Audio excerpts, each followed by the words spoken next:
Chosen One, how did you get here? Men came to our village in flying machines and took us. There were others too, from the Holy 13. I thought we were saved. I thought we were going to heaven. Then they brought us here, to hell. They have killed most of us with something they call FEV. They will kill us all before they are through. Do you know what must be done, Chosen One? That is what they call it. They stick needles into our skin like stim packs. But then terrible things happen. Then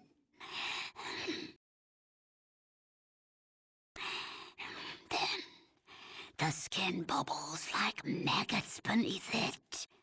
Boils grow and burst. Blood runs from your ears and your tongue swells. Those who are lucky choke to death. Those who are not.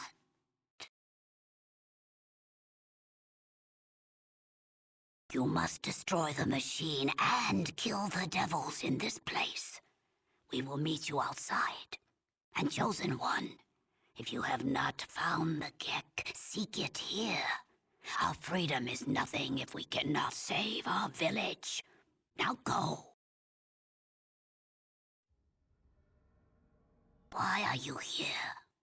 Every minute you waste, another of our people could be killed. And don't forget the Gek. We must have it.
hello there. Glad to make time for one of our gallant troopers, but I am rather busy, so, what can the President of the United States of America do for you?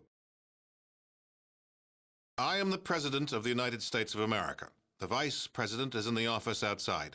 If you belonged here, you'd know that.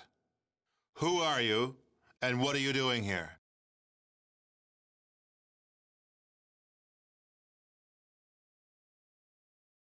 I am the elected representative of the people. The United States does still exist. God bless us, everyone. We've just had to adapt in order to survive after the war. You really don't know, do you? Let me tell you about mankind's salvation. A little history first. Simple. Navarro is an isolated base. Our vertebrates have a limited range. They refuel there. Uh, hmm. A little history. There was a great war, long before we were born. Our gallant soldiers fought from the Yukon to the Yangtze. We were winning, too. And then those damn Reds launched. We barely got our birds up. Well, no, it didn't. But at least it knocked the damn Red Menace back into the Stone Age. Well, no, not quite. You see, we had planned ahead. We were ready. We had a number of sanctuaries that would enable the glorious American civilization to endure. This facility, the vaults, were part of the great plan. Actually, they worked almost exactly the way they were supposed to. You might call it a social experiment on a grand scale. The vaults were set up to test humanity. Some had not enough food synthesizers. Others had only men in them. Yet others were designed to open after only 6 months. They each had a unique set of circumstances designed to test the occupants. Vault 13 was a special case. It was supposed to remain closed until the subjects were needed. Vault 13 was, in scientific parlance, a control group.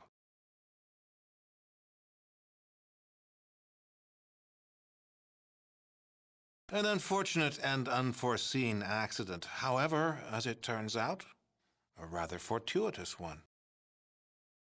As it turns out, we needed test subjects from untainted pre-war human stock, your ancestors in Vault 13, and some freshly mutated stock, the villagers from Arroyo.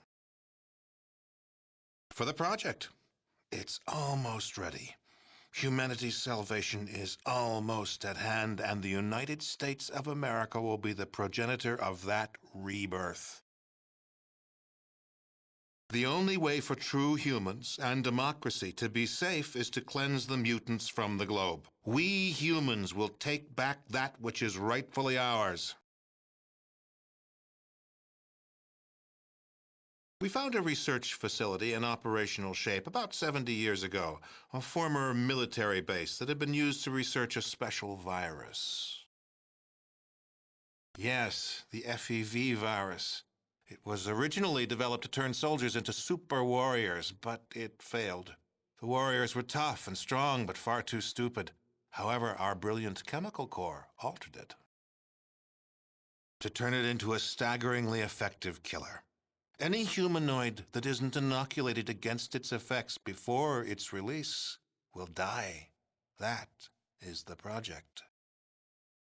No, that's humanity's last, best hope. That's what we've been working towards all these years.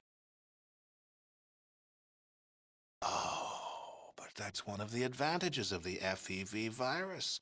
We can release it right here, and the jet stream will carry it worldwide. It'll have plenty of time to cleanse every nook and cranny of the globe. Test subjects? Your villagers are all descended from Vault stock, and we had to make sure that the FEV toxin was still effective.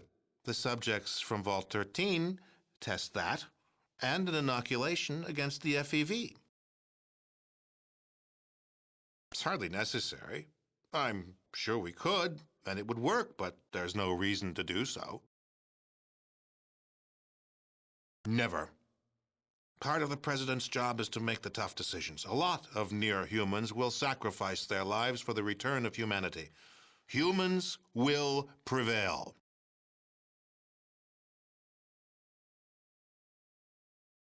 Oh, I don't relish this decision. If there was another way, but there isn't. No price is too high for the survival of the human race. If you were human, you'd feel the same way. Yes, I do.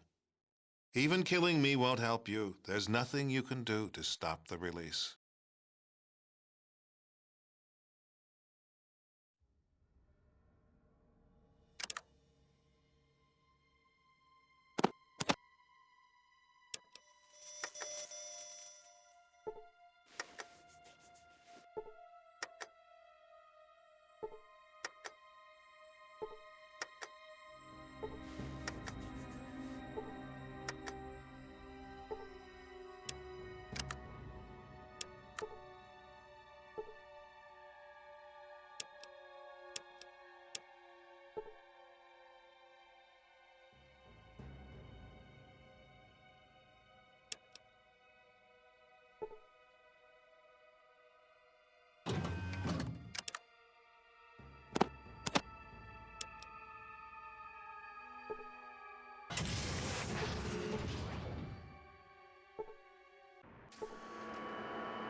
You...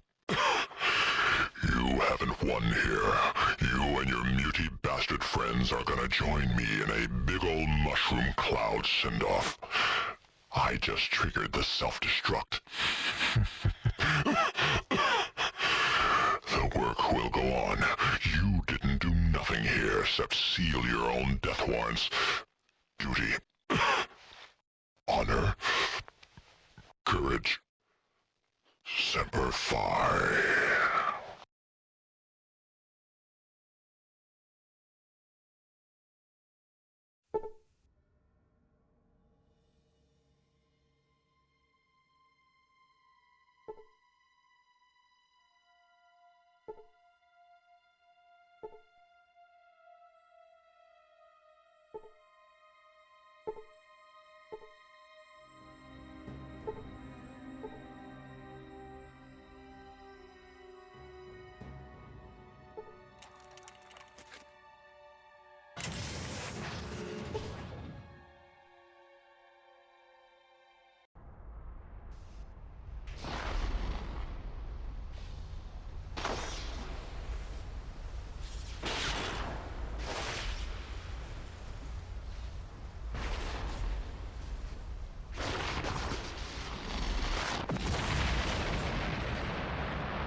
After the Enclave's destruction, the refugees of Arroyo and Vault 13 resettled, building a new community with the aid of the Garden of Eden creation kit.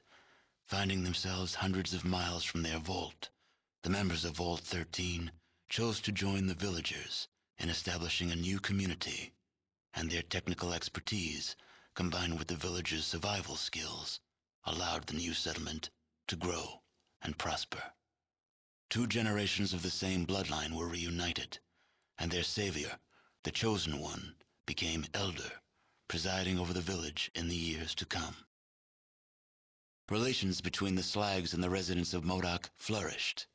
Between the two peoples, Modoc prospered and became a major farming community, supplying all the outlying regions with food. With Metzger gone, slavery disappeared from the area. Becky's casino bar grew quickly, and Rebecca Dyer's reputation as an honest casino and bar owner brought her the business needed to buy out her competition and expand. The den flourished, and it soon gained a reputation for being a tough but honest community. The correspondence between NCR and Vault City continued, and a few years after the destruction of the Enclave, Roger Weston assumed the head of the NCR Council. He immediately set limits for NCR's expansion north, and in a landmark settlement, passed an amendment that formally recognized Vault City's independence. Shortly after this settlement, Weston suffered a heart attack and retired from politics. He moved north to Vault City for medical treatment and eventually married Joanne Lynette in the following year. Within a year of the Enclave's destruction, the Wright family turned from criminal activity to legitimate pursuits. Several schools and churches were established in New Reno, along with a law enforcement body that crippled the influence of the families. Though New Reno lost much of its edge, the city obtained a certain solidity that appealed to newcomers. Many came to Reno not to visit, but to live, and the population increased threefold. Today, the test scores of New Reno High School graduates are greater than many Californian schools before the war. Optimizing Gecko's power plant became the first step in forging a spirit of cooperation between Gecko and Vault City. Gecko's increased power production became instrumental in helping Vault City's expansion. The harsh xenophobia of many of Vault City's leaders faded into obscurity, while Ghoul and Human labored side by side to create a center of learning and tolerance where once had stood only enmity and distrust. Several years after buying the excavator chip from the Chosen One, Marge LaBarge was able to purchase and control both the Morning Star and the newly opened Cocoa Reef mines. Marge was an easy choice for mayor, and using her new political power, she made Redding join the growing New California Republic in return for a seat in the NCR's Hall of Congress. With the destruction of the conspiracy to destroy the mutants, Broken Hills began to thrive. Then, the uranium ran out. The city, having lost its sole reason for existing, slowly dispersed. The residents carried their riches with them, leaving the place a windswept, desolate ghost town. A few holdouts remained, attempting to eke out a pathetic existence, but eventually, they too disappeared. Your help with Vault 15 launched the New California Republic's push to civilize its neighbors. Though there were many more obstacles to overcome, the NCR now had a foothold into the northern wastes. With the support of the New California Republic, the Vault 15 squatters soon became self-sufficient and productive members of society.